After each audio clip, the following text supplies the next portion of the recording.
All right, Bruchim Abayim Lechulam. Welcome everybody to Derech Hayashar's teaching portion of our services this week. I'm so glad that you have chosen to join us. Today is Shabbat Zachor. As we're leading up to Pesach, we're going to have special Shabbatot.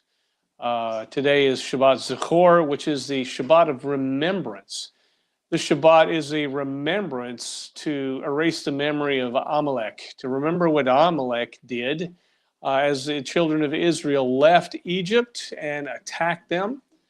That this is brought out just before Purim because they say that Amalek is related to Haman. Boo! Get ready. Yeah, you need to get your boo voice ready as we are heading into Purim. In talking about the entire book of Esther. There's a tradition from the Talmud that says the antagonist of the Purim story is in fact related to Amalek. And that portion is included in this week's Torah portion reading. So make sure if you haven't done your Torah portion reading this week to just go to Deuteronomy 25 verses 17 through 19 and remind yourself what Amalek did. And so, but this week, Torah portion is Parashat Tetzaveh. And this week we're going to look at something a little different. We're going to look at the breastplate of the high priest and look at the priestly function and how that ultimately leads to the city of Jerusalem. We're going to talk about the heart of Aaron and how that is a factor in leading to the heavenly city that comes down out of the heavens to dwell among men. And so in the Hebrew it says nosei ba'ol im chavaro.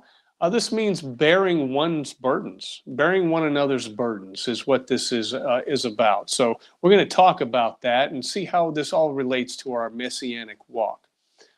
Before we get started with our study, let's do as we always do, our blessing before the study. Baruch atah Adonai Eloheinu melech haolam asher kitshanu b'mitzvotav v'tzivanu la'asok b'divrei Torah. Blessed are you, Lord our God, King of the universe, who has sanctified us by your commandments, commanded us to study your Torah. And we read Exodus 28 verses 29 through 30 that says this. So Aaron shall bear the names of the sons of Israel on the breastplate of judgment over his heart, when he goes into the holy place as a memorial before the Lord continually. And you shall put in the breastplate of judgment the Urim and the Thummim, and they shall be over Aaron's heart when he goes in before the Lord. So Aaron shall bear the judgment of the children of Israel over his heart before the Lord continually. Fix this little issue first. Okay, so the Torah portion this week outlines the instructions for the Choshen Mishpat, which is the breastplate of judgment that was worn by the high priest. And Aaron is commanded to bear the names of the sons of Israel over his heart when he enters the holy place, serving as a continuous memorial before Hashem. So this is not just a fashion rule. Okay, it's not just so he might look good, but it's a powerful expression of spiritual leadership and deep empathy. Okay, this is important for us to understand. This is not about somebody who's dressing up in royal garb so that they might look holy in front of everybody else, because that's often what the garment is about. A garment makes you look religious, makes you look holy. I often think about the Pope and his cardinals with their bright red, walking down with their censers and their holy posture in front of everybody. But that's not what this is about. It's been taken out of context and used in that particular religious context. But for Aaron and his sons to wear the breastplate, it means something else. The carrying of the names, the trials, the judgments, the weight of all of the existence, he takes upon himself on his chest. Aaron symbolizes vital spiritual stance. He is meant to truly feel the weight of his community on his own heart. That was the whole purpose for this breastplate to put on to the high priest.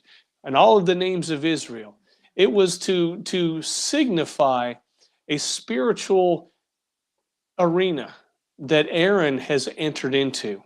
And this imagery serves as the foundational paradigm of one of Judaism's most critical interpersonal virtues, and that is nosei bi'ol im chavaro. It translates bearing the yoke with one's fellow. Okay, so this idea is recognized in rabbinic literature, and it's crucial for spiritual development. It extends well beyond passive sympathy. Okay, it goes beyond just saying, "Oh, well, I feel bad for you. Oh, I'll pray for you." It goes beyond that. Much like the high priest wearing the heavy stones of the choshen, of the breastplate, bearing the yoke with one's fellow demands an active, empathetic engagement with the struggles of others. This is a difficult one because we have to ask the question, how do we do that? How do you enter into the struggles of other people? It's a conscious decision to step under the yoke of another person's burdens. We have to make that decision in order to do it, allowing their pain and their realities to press deeply upon our own heart. So while the high priest's breastplate provides a powerful metaphor for holding the community's trials over one's heart, the rabbinic tradition weaves this empathetic posture directly into the fabric of intellectual and spiritual matters. In the 6th chapter of Pirkei Avot, the sages enumerate 48 distinct qualities required for a person to acquire the Torah. You have to have certain attributes in order for you to acquire Torah. Amazingly, alongside all of the rigorous intellectual disciplines that you need, like deep study and perceptive questioning and interaction with the text lists bearing your yoke with your fellow person as one of the attributes that someone needs in order to properly acquire Torah. So it's interesting that they would include this in there, along with study and prayer and concentration and all of this stuff, that you need to bear the yoke of your fellow in order to acquire Torah. This placement within the Pirkei Avot asserts that intelligence is fundamentally incomplete without active empathy. Torah is not just about acquiring knowledge. And there's a lot of people who just kind of miss that understanding. It's about gaining more knowledge. But the idea of acquiring Torah is to work it out in person, work it out in your life, work it out in your relationships. Just as Aaron couldn't enter the Holy of Holies without the tribe's name upon his chest, a leader cannot attain any kind of wisdom in isolation from the struggles of other people. So that's a big burden for a leader of a congregation or even the leader of a family to have to bear. They need to bear the burdens of those who are around them. And if you don't do that, what are you doing? You're just acquiring knowledge, is all you're doing. The pursuit of wisdom requires a heart that is intimately entangled with others in their lives, in their realities, in their struggles, in the events that are taking place in their life. Ensuring knowledge remains grounded in compassion. Okay? There are people who use the Torah as a weapon against other people, always pointing fingers at other people about what they're not doing. But the question is, are you investing and inquiring into their lives to know what's going on? People might say it's a little strange for me, but I watch a lot of true crime stuff.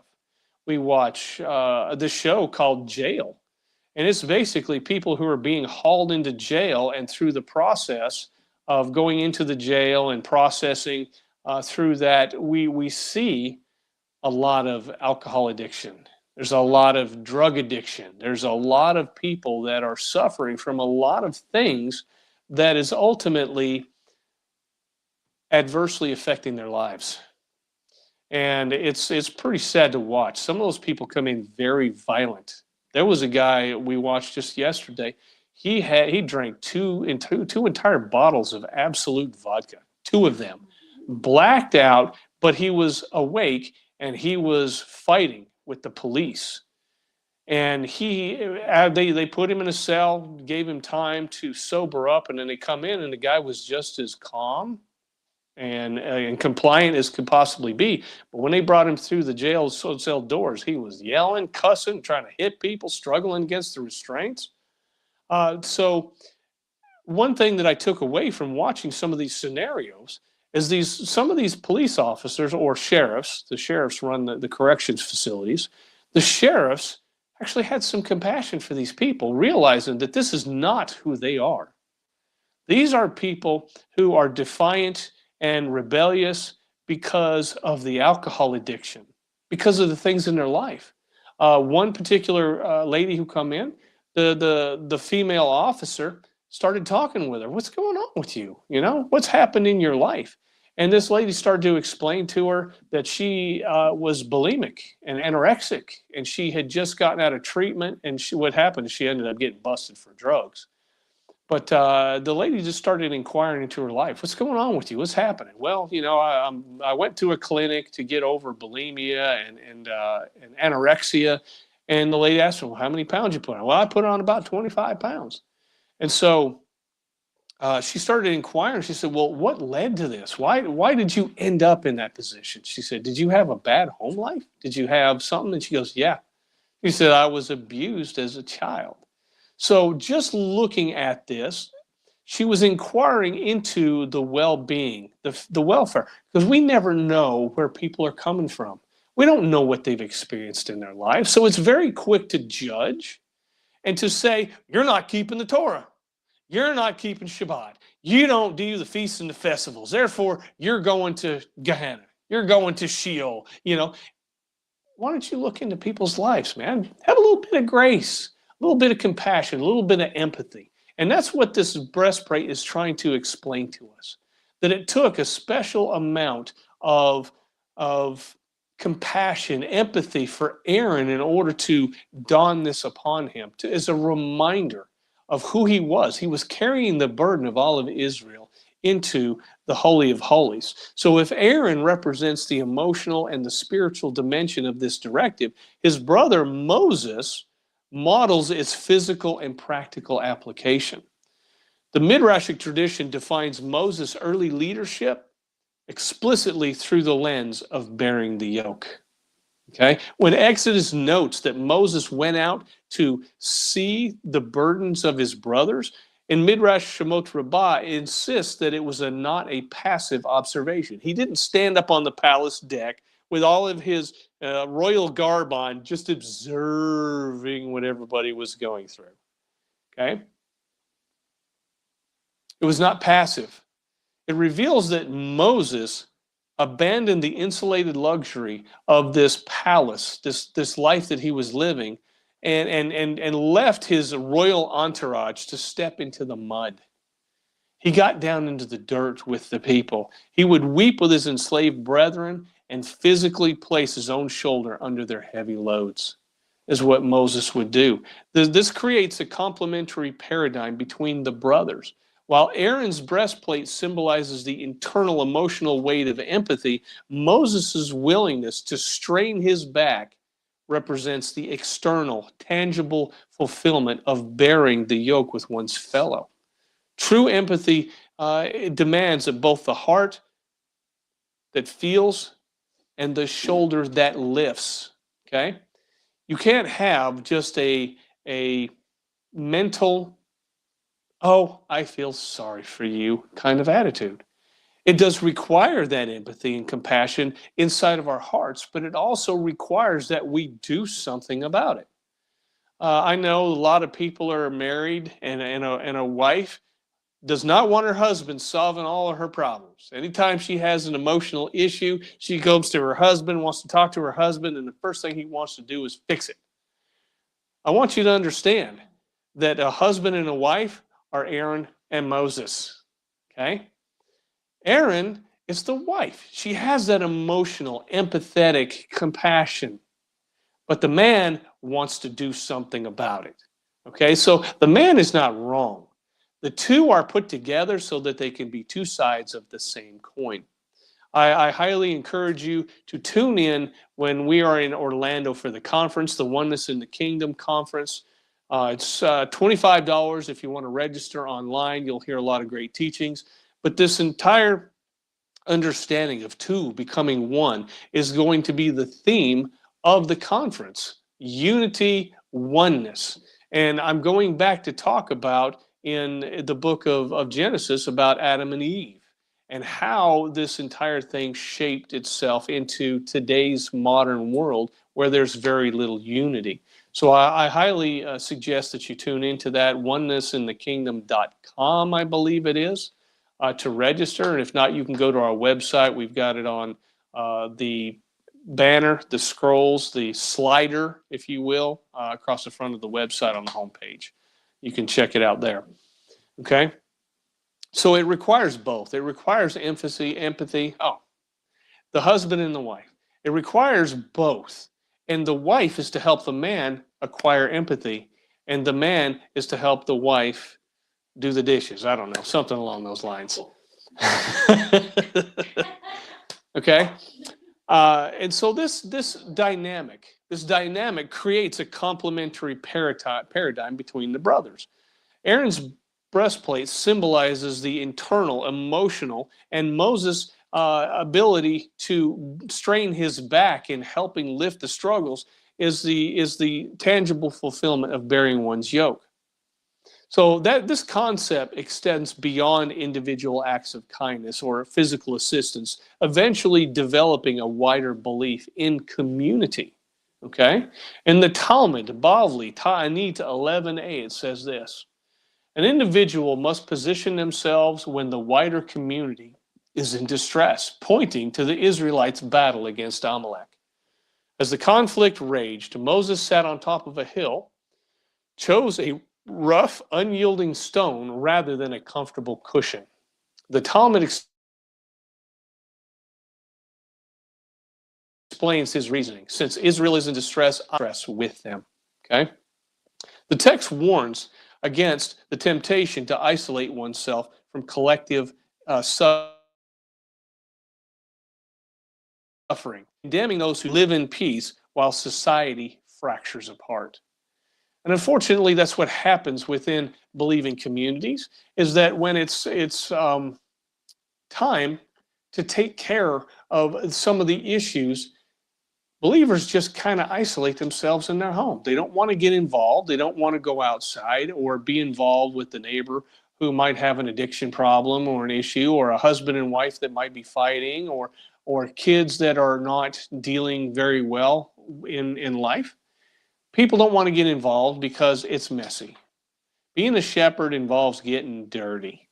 Sometimes your sheep or other sheep are going to end up in the mud, and you have to go down in the mud and get them out because they don't have the ability to get themselves out. So isolating ourselves is not the answer. It's to get involved. So why don't people want to get involved? Pretty simple. Getting involved is a little tiring. It's a little exhausting. When you go to shoulder other people's burdens, sometimes the weight gets pretty heavy. So bearing the yoke becomes an existential posture. It's a refusal to accept personal comfort while others are in agony. And that's a biggie, because I don't know about anybody else, I like my comfort. I don't like feeling sad. I don't like feeling bad. I don't like feeling all of these negative feelings. But unfortunately, God called us to a higher calling. God didn't call us to always just be happy, to be joyful, to always have good feelings and always be on the mountaintop. God created this life with hills and with valleys. And it's a matter of learning how to deal with both sides. Synthesizing these three rabbinic sources reveals a multidimensional portrait of bearing the burden with a human being. It begins with the prerequisite of an empathetic heart, okay, in Pirkei Avot. We have to have an empathetic heart, meaning no amount of wisdom can compensate for a lack of compassion. You can know everything in the world whatsoever, and it does not compensate for a lack of compassion that we might have for others. It moves into the physical realm with the midrashic image of Moses in Egypt, demanding that our empathy turns into tangible sacrificial action. And finally, it becomes a part of the community through the story of Moses on the stone in the Talmud, emphasizing that our personal comfort depends on the well-being of others. It's very simple. If you comfort others, then you yourself will also be comforted. Does that sound familiar to anybody? It's Matthew chapter 5. It's the Sermon on the Mount. Yeshua said, "Blessed are those who comfort, for they shall be comforted." The point is, if you want comfort, then alleviate the suffering of others. It's pretty simple. Blessed are those who comfort, for they will be comforted. So to fully grasp the magnitude of bearing the yoke of one's fellow, we have to ask a critical question. Why was Aaron specifically chosen for the Choshen Mishpat, the breastplate of judgment? Why specifically Aaron? Well, the breastplate was not merely just a garment of office. It was a sacred trust, resting directly over the priest's heart. You see, whenever we look at the Torah, whenever we look at the scriptures, we have to look at it in detail. Why over the heart? Why didn't he just have a badge on his arm, right? Or maybe an anklet or something around his ankle. It was very specific to put the breastplate of judgment over the heart with all of the names of the tribes of Israel. So the bearer actually required a heart that was uniquely conditioned to bear this breastplate. The rabbinic tradition explains that Aaron was selected not by default of his lineage, but because of the extraordinary nature of his inner life. Aaron possessed a certain character attribute. He possessed a heart entirely devoid of ego, and it was capable of holding the complexities and the competing interests of an entire nation. Sometimes I look at my little life and I go, wow, would I have ever been able to be Aaron? My wife jokes all the time. She says, you could never have been a police officer. She said, you don't have enough compassion, right? Because every time I do watch like cops or the patrols, the live patrols, the first thing I do is like, why don't you crack him in the head with an elbow? Choke him out, man. He's not gonna fight with you if he's unconscious. Right? But these people are they're trying not to hurt the guy. And I'm like, crack him in the head, man. He's defying you. He's fighting against you. My wife's like, you'd never make a police officer. Well, yeah, you're right. There has to be a heart that's uniquely designed, uniquely formulated in order to carry out this compassion. You guys just learned a little bit something about Maury Lance. I need a little more compassion in my life. I need to be a little more empathetic. I love people to a point. And the Lord is moving me beyond that point. He's bringing me past that. He's working in my life. So don't be afraid. I still love you. The foundation of Aaron's qualification is rooted in one of the most interpersonal moments within the Torah. At the burning bush, Moses repeatedly resists God's call to lead the Israelites out of Egypt. According to the Midrash, Moses' hesitation was not solely born out of insecurity, but a profound sensitivity towards his brother Aaron. Aaron had been leading and prophesying to the enslaved Israelites in Egypt for years. It's almost like Aaron had been the leader. He was been the one who's encouraging and prophesying. He was the one who walked through the camp. Moses feared that his sudden return as the ultimate redeemer was going to humiliate Aaron, according to the Midrashic tradition. Can you imagine that Moses leaves and he's gone for 40 years and all of a sudden he comes back proclaiming to be the one who's going to lead the entire nation out of exile? The whole time Aaron's been there. He's been in the pit. He's been in the trenches with his brothers. So God instantly dispels this fear within Moses in Exodus 4:14. This is what he tells him. Behold, he is coming out to meet you, and when he sees you, he will rejoice in his heart. You ever stop to think, why did God even have to say that to Moses? Why did he have to tell Moses that his own brother would rejoice to see him in the heart? Well, because if we look at the situation, we can now understand that Moses was a little bit weary about maybe hurting his brother's image, hurting his feelings, if you want to put it that way. This is an astounding psychological and spiritual achievement. Human nature dictates that an older brother, bypassed for the ultimate mantle of leadership, might feel at least a twinge of resentment. Okay? The older brother, by all means, should have the highest honor, but that's not what happened. And so he could very well develop a type of resentment, and yet God reassures him. The Torah testifies that Aaron felt pure, unadulterated joy at Moses' elevation. And crucially, he felt it in his heart. It wasn't just lip service. It wasn't just an outward performative congratulations. The sages draw a direct poetic line between this moment and the garments of the high priest. They teach that the heart that harbored no jealousy over a younger brother and his sudden ascent to a leadership position was exactly the heart that was needed in order to put the breastplate of judgment over the top of. Because Aaron could rejoice in Moses' greatness without feeling diminished, his heart became the spiritual anchor capable of bearing the entire nation. This is incredible, because if we're all thinking about it, some of us are younger siblings, some of us are the oldest sibling. And so we can look at it from both perspectives.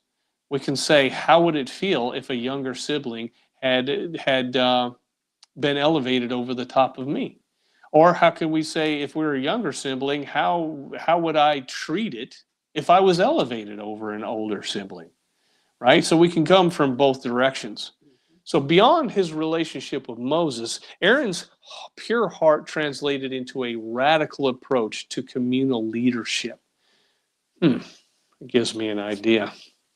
While Moses was the definitive lawgiver who delivered uncompromising divine truth from the mountaintop, Aaron was the ultimate peacemaker who navigated the messy, imperfect valleys of human relationships. And let's just be honest, navigating through human relationships, it's messy. It's difficult, right? And just every time I talk about that, the only thing that I hear from back in the 1990s was, can't we all just get along? Right? Yeah, can't we just all get along? Why can't we just get along? But yet Aaron had a specific attribute, a personality trait, a characteristic of him that the sages say that he was the peacemaker. He would go between two feuding people and he would talk to one and say, oh, your brother's just tore up about this. You know, he's really hurt by the struggle. And then he would go to the other one. He'd say the same thing about the other and say, you know, he's really struggling. He's really hurt. He wished this hadn't happened. And ultimately, in the end, they both come together, realizing that what they were feuding over was just kind of ridiculous. And if you think about it on any level, just about any dispute that you might have over anything with a sibling, a spouse, whatever, in the end, you look back a week later and you go, it was stupid. That was just absolutely stupid. It was uncalled for. It was unneeded. And why did we even do it? So these are the things that we are dealing with when it comes to interpersonal relationship. In Pirkei Avot 1:12, it says, be of the disciples of Aaron, loving peace and pursuing peace, loving your fellow creatures and bringing them closer to the Torah.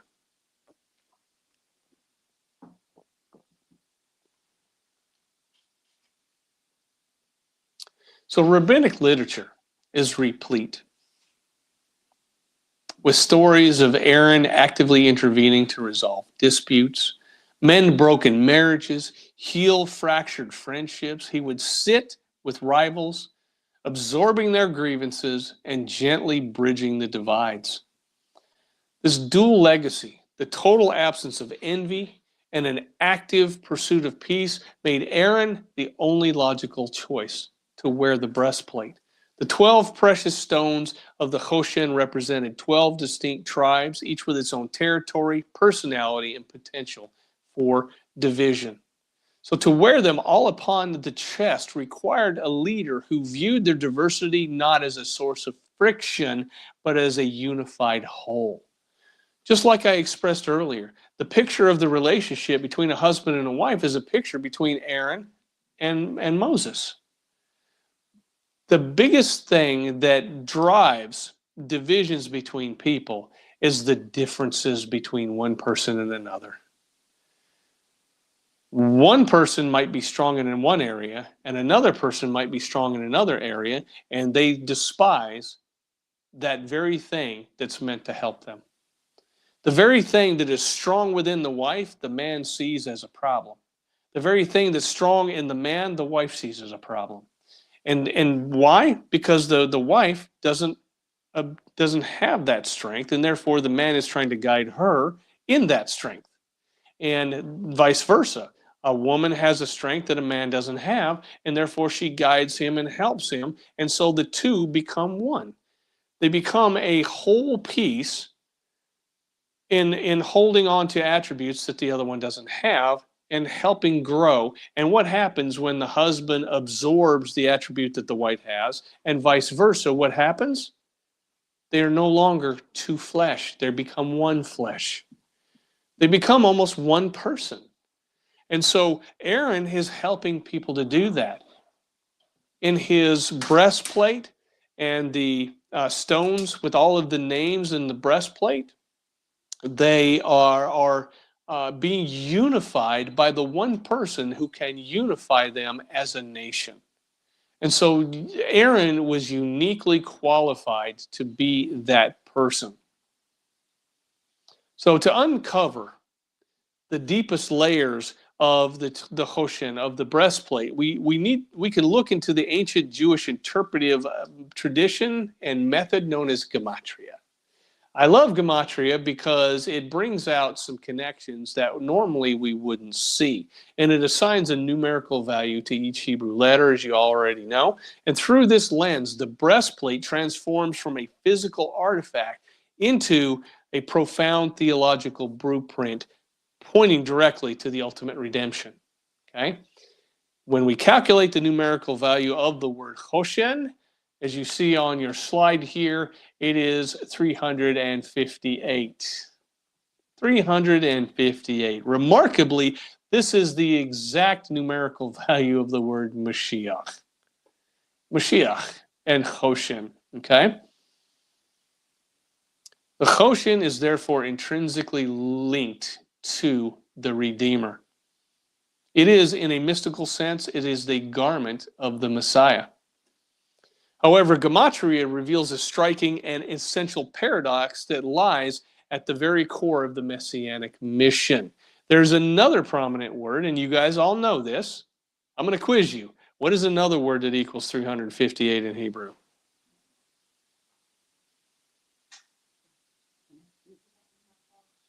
It is the word nachash. Nachash means serpent, snake in Hebrew, which is your next slide.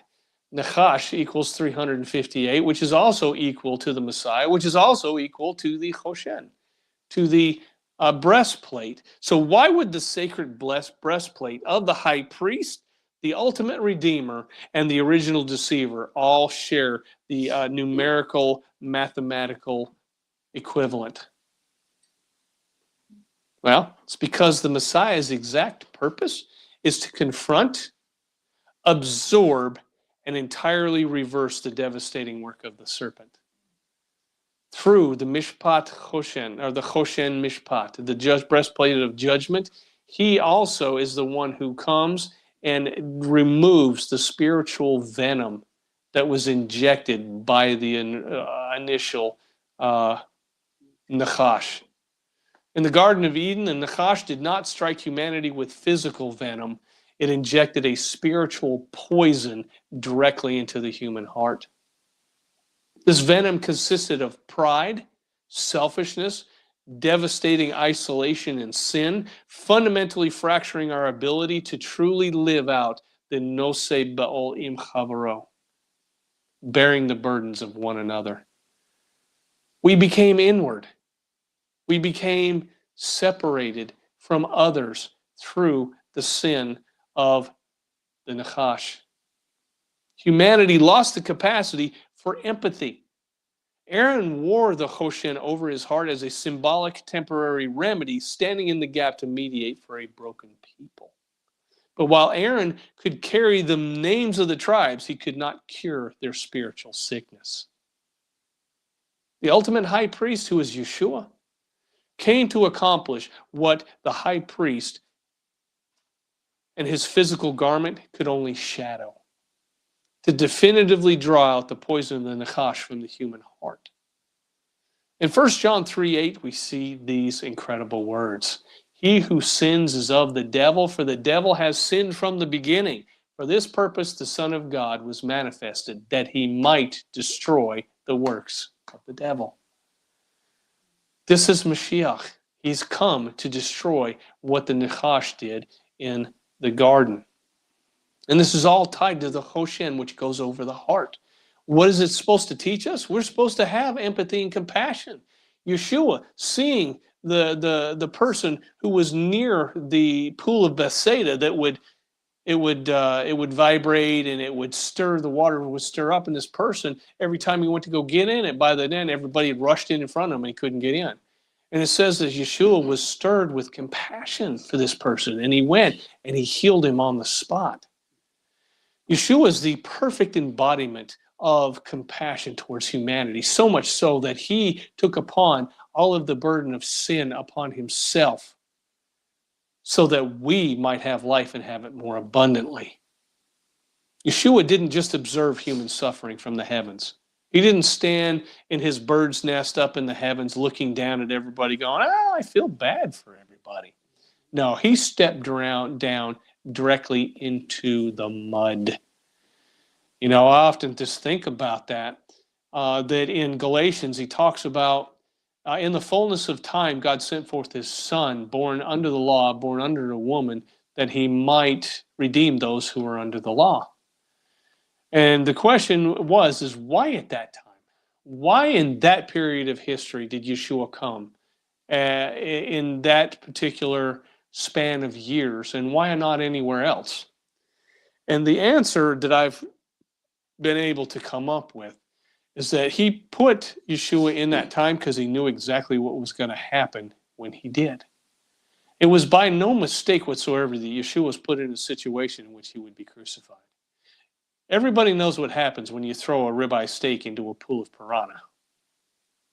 Okay? You take the righteous Son of God and you put him amidst a nation of people who are self-centered, self-righteous, Roman occupation, bloodthirsty people, and you put a perfect tzaddik, a perfect righteous man in the middle of that.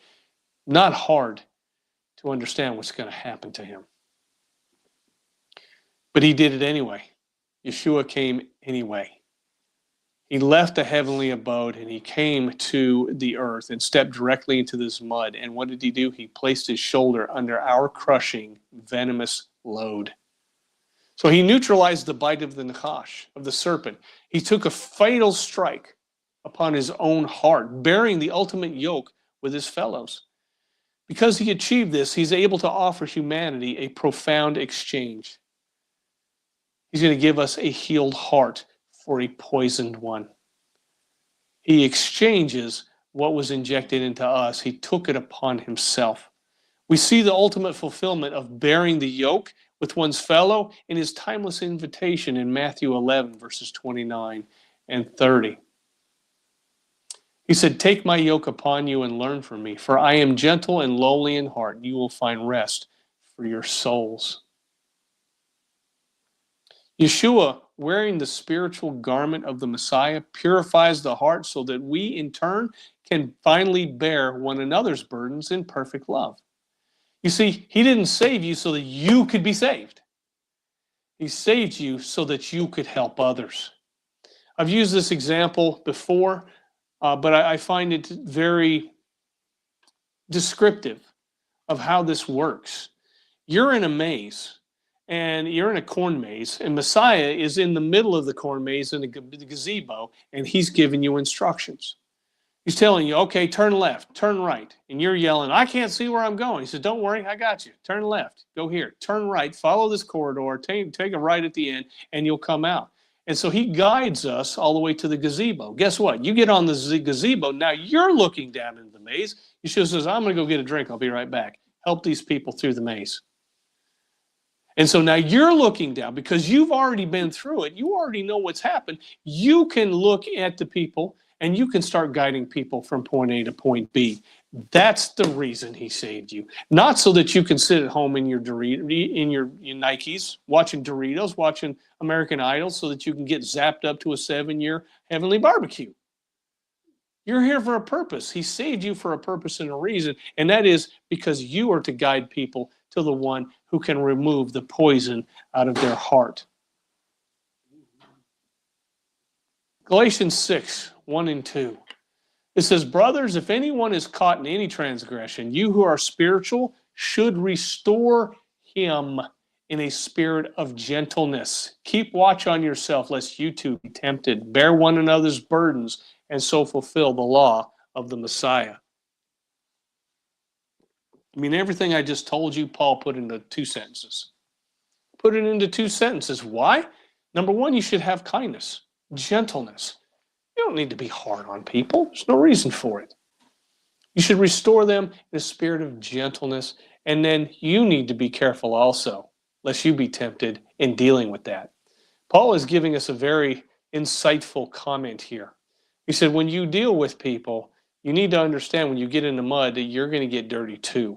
And you need to be careful to make sure that that mud doesn't find its way inside. You keep it on the outside. So Paul exhorts here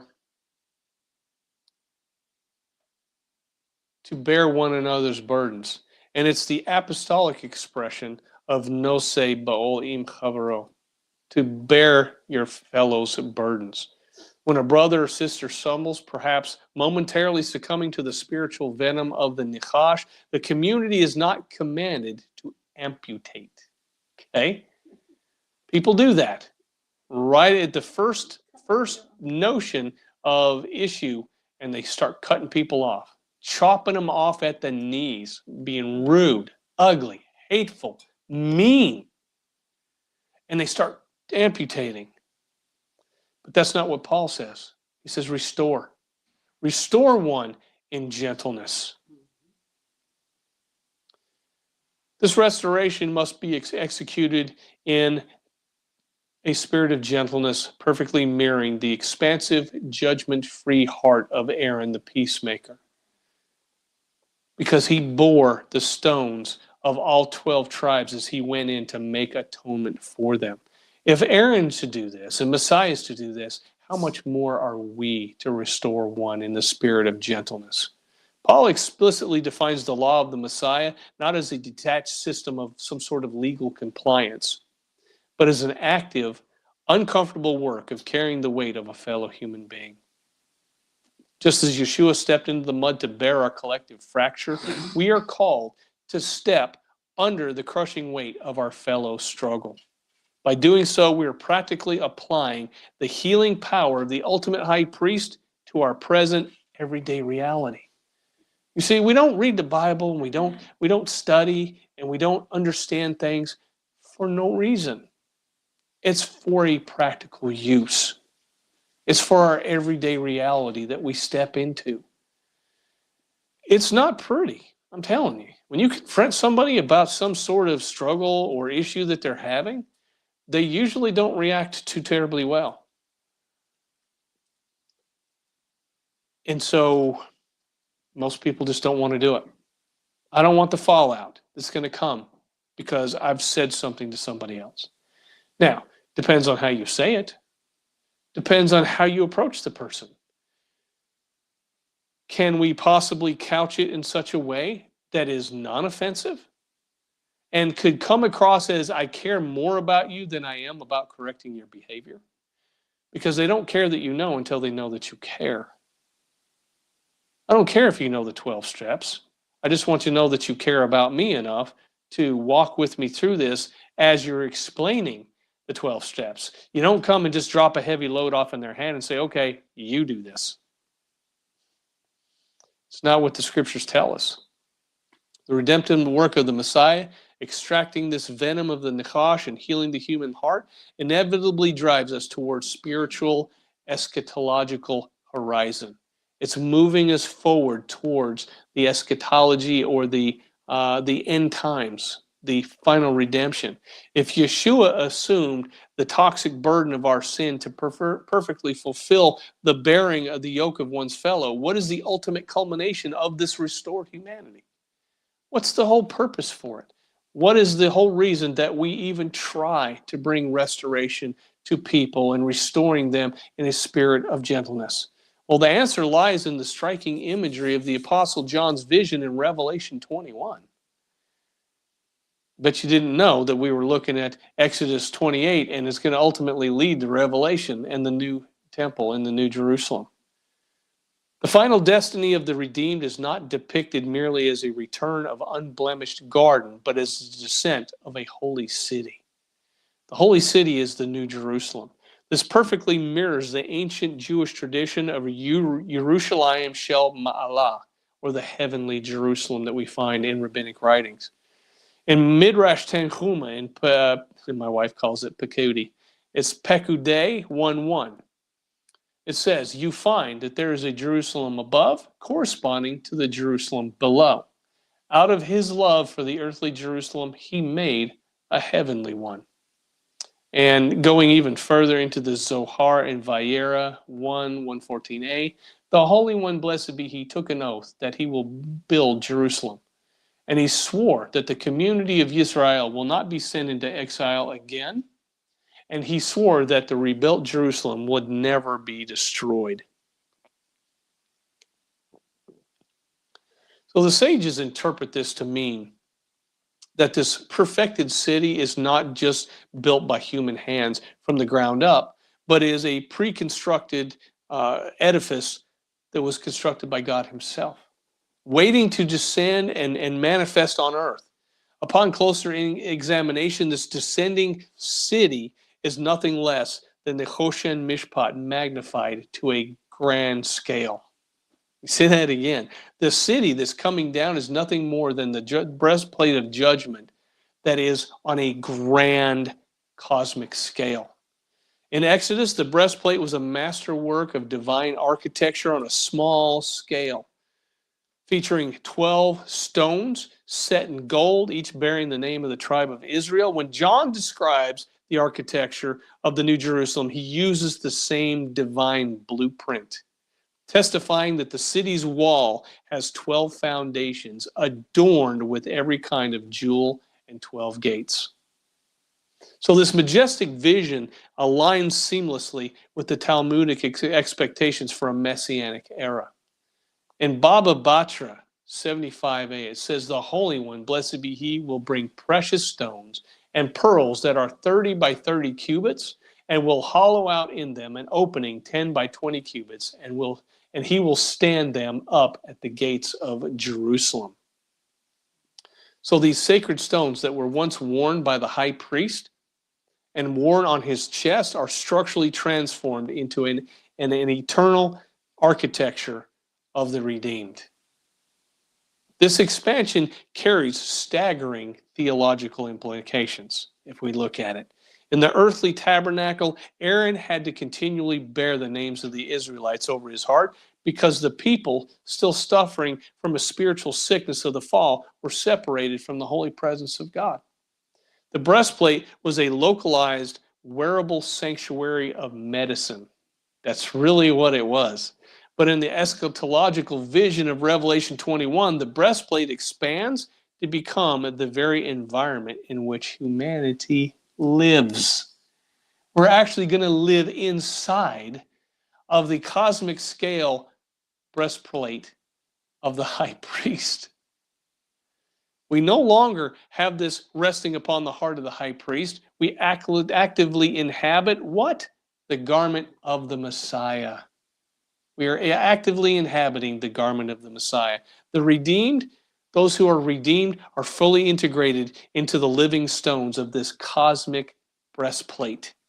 Because this new reality is built upon the ultimate redemption secured by Yeshua, the heavy burden that originally necessitated the breastplate of judgment, the yoke of sin, and the fracture of human relationships is entirely absent. It's gone. No longer to be heard from ever again. And John notes a shift in the city's dynamic in Revelation 21:22. He said, I saw no temple in the city, for its temple is the Lord, God the Almighty, and the Lamb. The era of human mediators needed to bear the crushing weight of their fellows' transgressions. And in this particular understanding in Revelation, it's ended. Man does not have to bear man's burdens anymore. Instead, we witness the ultimate eternal expression of bearing the yoke with one's fellow, performed by God himself. This divine solidarity is beautifully captured in the Talmud in Ta'anit 5a when it says, the Holy One, blessed be he, said, I will not enter the heavenly Jerusalem until I enter the earthly Jerusalem. So God binds his own dwelling to the state of his people. In Revelation 21:3 and 4, it says, behold, the dwelling place of God is with man. He will wipe away every tear from their eyes, and death shall be no more.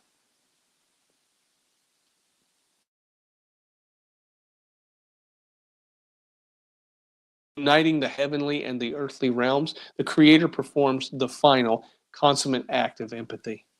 The yoke of suffering is destroyed. The separation between one person and another has been removed. The klipa, the external shell that has hidden the light within us, is removed. And we're returned back to that primordial state of Adam and Chava in the Garden of Eden, in which they saw the pure spirit within one another. Today, we see people who are individuals outside of us, and we assume things about them. I read another really great book that was recommended to me by Rabbi Damon Eisner down at the conference in Orlando, and it was called Leadership and Self-Deception. It talks about how we are self-deceived and how we view others. And it's because of this shell, this klipa that we have. So ultimately, the revelation of the Choshen, of the breastplate, is not just a theological concept to be studied, but it's a profound daily calling. Are we carrying the burdens of our fellow upon our own heart? Are we having the compassion, mercy, and empathy for others? While we're not wearing this literal breastplate, we're continually challenged to emulate the jealousy-free heart of Aaron and the ultimate sacrificial empathy of Yeshua. To truly walk out this calling means stepping out of our comfort zones and placing our shoulders under the heavy burdens of those who are around us. It is the conscious, sometimes uncomfortable choice to sit on the rough stone of solidarity rather than the soft cushion of isolation. Whether it's actively pursuing peace in a fractured relationship, mourning with those who are grieving, or simply listening to a brother or sister without judgment, every time we practice nosei be'ol im chavaro, bearing the burdens of one another, we actively push back this venom of the Nachash in our communities. One of the biggest things that we deal with, especially within communities, is just pure unadulterated judgment. We look at people and we make judgments not knowing the entire story, the full story, and having compassion. Just like that lady in the jail. She could have very well just had judgments, oh, you're just a crackhead. But instead, she wanted to know, where did this come from? She broke the law. She went to jail. She was arrested. She's going to be charged. But the story behind it is she was abused as a child, and she had a very rough childhood. And she learned how to cope with life the only way she knew how to cope with life. And that is a common occurrence for most people. Most people deal with life the best way they know how to deal with life, until somebody comes, puts an arm over their shoulder, pulls them in tight and said, let's walk this together. Let me show you another way. Let me show you something different. So that way you don't have to suffer so much. It's a beautiful thought. Every genuine act of this compassion, of carrying one's yoke of another, is a prophetic glimpse of the heavenly city that waits to descend. And here's the thing. It's up to us to do that. God's saying, go ahead and get some practice in before the heavenly city actually descends. When the weight of empathy feels overwhelming, we have to remember that the breastplate that awaits us, a living reality where the tears are going to be wiped away by God himself. And all of unity of humanity is going to be restored. So let's start practicing now. Let's start working towards that now. Let us press forward with courageous and compassionate hearts, sustaining one another along the journey, completely confident that the Messianic kingdom we are anticipating will one day be the radiant environment in which we will dwell forever. Amen? Amen. All right, let us go to the Birkat HaKohanim, shall we?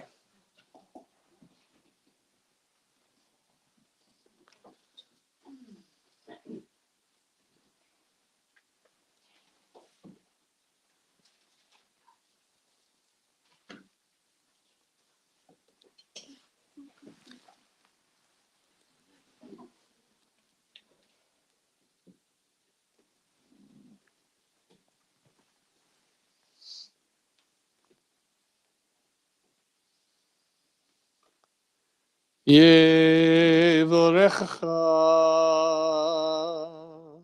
Adonai ve'yishmorecha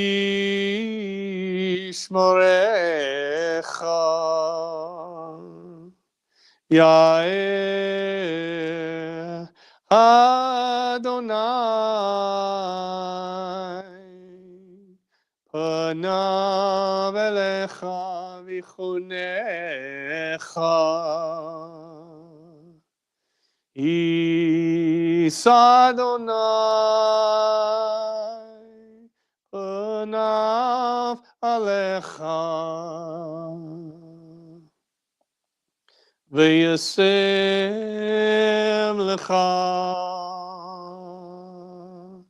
lecha shalom. May the Lord bless you and keep you. May the Lord make his face shine upon you and be gracious to you. May the Lord lift up his countenance upon you and give you peace. B'Shem Sar Shalom, Yeshua Mashiachenu, the name of the Prince of Peace, Yeshua our Messiah. And we say, Amen. Shabbat Shalom, everybody. Lee Trout. See you next time. The Testament wasn't written in a vacuum, but for generations it's been read without its original context, stripped from its Jewish roots, reframed through foreign lenses, misinterpreted again and again. But what if the problem isn't the text? It's the lens we're using? We've been given a certain theological system through which to view the writings of the apostles. Is this system free from biases and agendas? Have certain ideas and practices crept in unnoticed by readers of the New Testament 2,000 years later? What if I told you that all of that is changing? What if I told you that the New Testament is being restored to its original foundation? What if I told you that Gentiles are returning to the source of their faith rooted in the Torah? This book brings the New Testament back to life. Through Jewish interpretation, you'll see Paul differently. Yeshua's teachings make more sense, and prophecy connects like never before. The Hijacked Covenant. Get your copy now.